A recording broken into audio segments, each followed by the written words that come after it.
a little joy in every bite? Dairy Fresh Ice Creams brings you 50 plus natural flavors with no added colors and the real taste of fresh fruits. Made with goodness from the Malenadu region. Dairy Fresh Ice Creams, a little joy for all.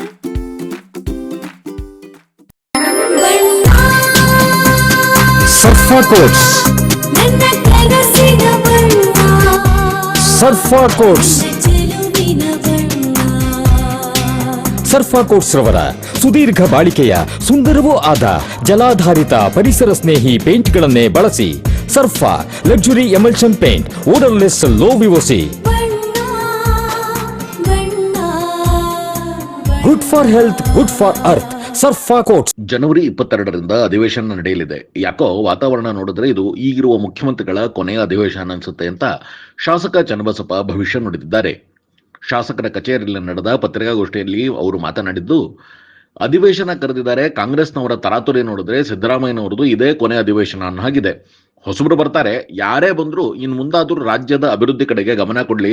2.5 ವರ್ಷ ರಾಜ್ಯದಲ್ಲಿ ಯಾವುದೇ ಅಭಿವೃದ್ಧಿ ಆಗಿಲ್ಲ, ಏಕಾಏಕಿ ಅಧಿವೇಶನ ಕರೆದಿರೋರು ನೋಡಿದ್ರೆ ಸಿದ್ದರಾಮಯ್ಯ ವಿದಾಯದ ಭಾಷಣ ಹೇಳಲಿದ್ದಾರೆ ಅಂತ ಅನ್ಸುತ್ತೆ.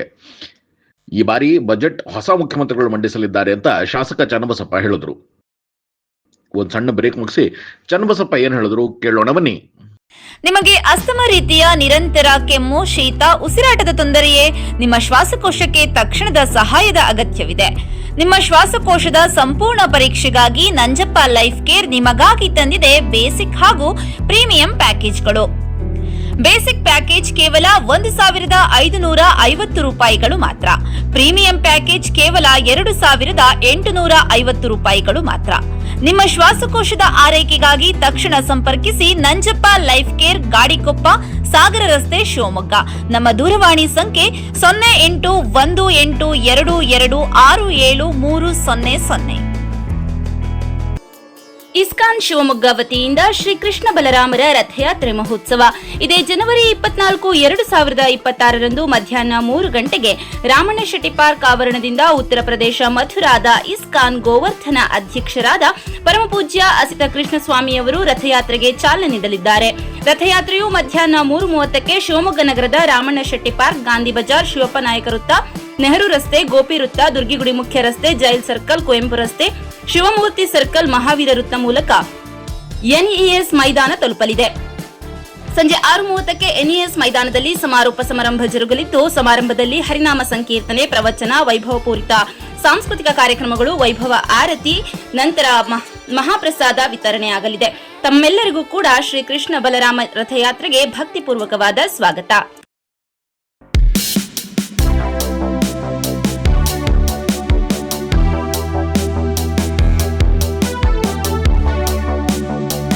ಅಧಿವೇಶನ ಕರೀತಾ ಇದ್ದಾರೆ 22ನೇ ತಾರೀಕಿಂದ.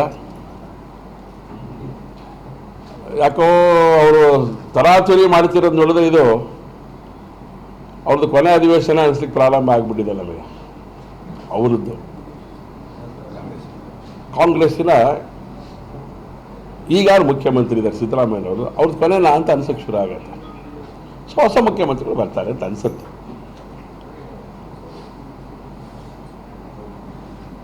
ಬರಲಿ, ಯಾರು ಬಂದರೂ ಇನ್ನು ಮುಂದಾದರೂ ಅಭಿವೃದ್ಧಿ ಮಾಡೋದ್ರ ಬಗ್ಗೆ ಯೋಚನೆಯನ್ನು ಮಾಡಬೇಕು. 2.5 ವರ್ಷ ಅಭಿವೃದ್ಧಿ ನಿಂತೋಗಿರುವಂಥ ರಾಜ್ಯ ಆಗಿದೆ. ಅಭಿವೃದ್ಧಿಗೆ ಪ್ರಾಮುಖ್ಯತೆಯನ್ನು ಕೊಟ್ಟು ಕಾರ್ಯವನ್ನು ಮಾಡುವಂಥದ್ದು ಮುಂದೆ ಬರುವಂಥ ಮುಖ್ಯಮಂತ್ರಿಗಳು ಮಾಡ್ತಾರೆ ಅನ್ನೋದು ವಿಶ್ವಾಸ ಮಾತ್ರ ಇವತ್ತು ಪ್ರಕಟ ಮಾಡ್ಬೋದು ಅಂತ ಅನಿಸುತ್ತೆ ನನಗೆ. ಯಾಕೆಂದರೆ ಇದು ಬಡ್ಜೆಟ್ ಸೆಷನ್ ಅಲ್ಲ. ಸಾಮಾನ್ಯವಾಗಿ ನಡೀಬೇಕಾಗಿರುವಂಥದ್ದು ಬಡ್ಜೆಟ್ ಸೆಷನ್ನಿನ ಸಂದರ್ಭಗಳು. ಫೆಬ್ರವರಿಯಲ್ಲಿ ಅಥವಾ ಮಾರ್ಚಲ್ಲಿ ಬಡ್ಜೆಟ್ ಸೆಷನ್ ಮಾಡಬೇಕಾಗಿತ್ತು. ಏಕಾಏಕಿ ಮಾಡ್ತಾರೆ ಅಂತ ಹೇಳಿದ್ರೆ ಬಡ್ಜೆಟನ್ನು ಮೋಸ್ಟ್ಲಿ ಹೊಸ ಮುಖ್ಯಮಂತ್ರಿ ಮಾಡ್ತಾರೆ ಅಂತ ಅನಿಸ್ಲಿಕ್ಕೆ ಪ್ರಾರಂಭ ಆಗಿದೆಲ್ಲ. ಯಾರಾದರೂ ಬಡ್ಜೆಟ್ ಮಾಡಲಿ, ಮಂಡನೆ ಮಾಡಲಿ, ಯಾರಾದರೂ ಹೊಸ ಮುಖ್ಯಮಂತ್ರಿಗಳು ಬರಲಿ, ಆದರೆ ರಾಜ್ಯದ ಅಭಿವೃದ್ಧಿಯನ್ನು ಯಾವುದೇ ಕಾರಣಕ್ಕೂ ಮರಿಬೇಡಿ. ಇಲ್ಲಾಂದರೆ ಈ ರಾಜ್ಯದ ಜನತೆ ಶಾಪಕ್ಕೆ ಗುರಿ ಆಗ್ತೀರಿ ಅಂತ ನಾನು ಭಾವಿಸ್ತೇನೆ.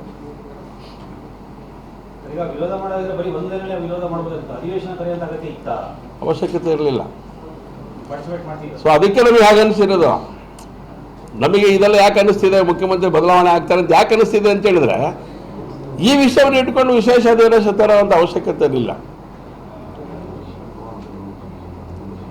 ನರೇಗಾಕ್ಕೆ ಸಂಬಂಧಪಟ್ಟಂತೆ BBG ರಾಮ್ಜಿ ಏನಿದೆ ಅದಕ್ಕೆ ಪೂರಕವಾಗಿ ಏನು ವಿರೋಧ ಮಾಡಬೇಕು ಅಂತ ಯೋಚನೆ ಮಾಡ್ತಾ ಇದ್ದಾರೆ.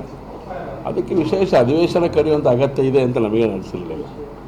ಅವ್ರು ಕರೆದಿರೋ ಹಿನ್ನೆಲೆ ಬೇರೆ ಇದೆ ಅಂತ ಅಂದ್ಕೊಂಡಿದ್ದೀನಿ. ಮೋಸ್ಟ್ಲಿ ವಿದಾಯದ ಭಾಷಣ ಹೇಳ್ತಾರೆ ಅಂತ ಅಂದ್ಕೊಂಡಿದ್ದೀನಿ.